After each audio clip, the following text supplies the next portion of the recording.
இன்னைக்கு ஒரு நாள் தான் ஆர்சிபி ஜெயிக்கணும்னு கடவுளை வேணுனேன். மானங்கிட்ட வேணும்னே தோத்துட்டாடா குஜராத்துக்கிட்ட. ஆனால் சிஎஸ்கேக்கு எப்படி வாய்ப்பு வரும்?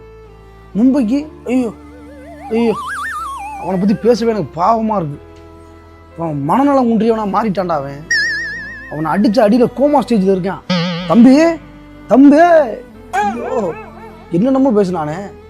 அது என்ன மிரட்டுறதுக்கு தான் 10 பேரா, அடிக்கிறதுக்கு ஒருத்தன் தானா, யாரோ கடப்பாறையான் அப்படின்ட்டு போனேன் பீக்காட்டுக்குள்ள. திடீர்னு எந்திரிச்சு வருவோண்டா, நான் யானை இல்லை குதிரை அப்படின்னா. ஐயாள் இங்கே குதிரை மிஸ்து போனது எந்திரிக்க முடியாம கிடக்கானே. ஆர்சிபி இன்னைக்கு ஜெயிச்சிருக்கணும். ஜெயிச்சிருந்தா நம்ம உள்ள வந்திருக்கலாம் சார். ஆர்சிபி தோத்துருக்கேன் பல்ல பிறந்து இடிச்சுக்கிட்டு இருக்க. நீ தோத்துட்டு வந்தாண்டா. அந்த சிஎஸ்கே இனிமே வாய்ப்பே இல்லடா பிளே ஆஃப்ல போறதுக்கு. ஆர்சிபி ஜெயிச்சிருந்தா சிஎஸ்கே உள்ள வந்திருப்பான். திருப்பி நம்ம அவனை அடிச்சுக்கலாமாடா? வரவே முடியாதுன்ற, திருப்பி அடிச்சிருக்கலான்ற. அதெல்லாம் வரவே முடியாது. இப்போதான்டா சந்தோஷமா இருக்கேன். சந்தோஷமா இருக்கியா நீ?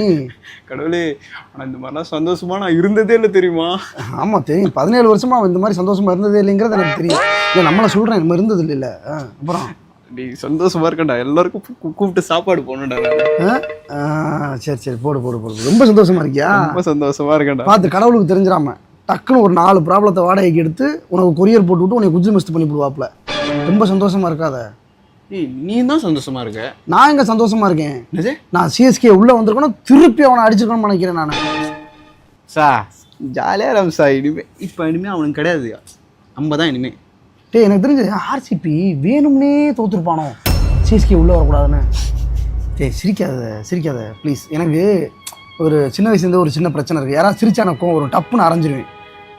ஒரு டைம்னா தம்பியோட காதை விழுந்து கடிச்சு ரத்தமாக வந்துருச்சு அவனுக்கு. ஒரு மாதிரி கிரிக்கெட் மாதிரி பண்ணுவேன் நான், பைத்தியக்காரன். அதனால் என்கிட்ட வந்து சிரிக்காத எப்பவுமே. அது இப்போ கொஞ்சம் கொஞ்சமாக மாறிட்டு வருது. நீ திடீர்னு சிரிக்கிறியா, லவக்கனை விழுந்து கடிச்சு போடுவோமான்னு வருது. எந்திரிச்சு போயிரு. சந்தோஷமாக தான்டா இருக்கும். சந்தோஷமாக தான்டா இருக்கேன். ஆனால் எனக்கு சிரிச்சா எனக்கு ஒரு மாதிரி வரும். லவக்கனை விழுந்து கடிச்சு வச்சுரு. எந்திரிச்சு போயிரு. எந்திரிச்சு போயிரு. போயிரு. இவன் என்னைக்கு எந்திரிப்பேன்?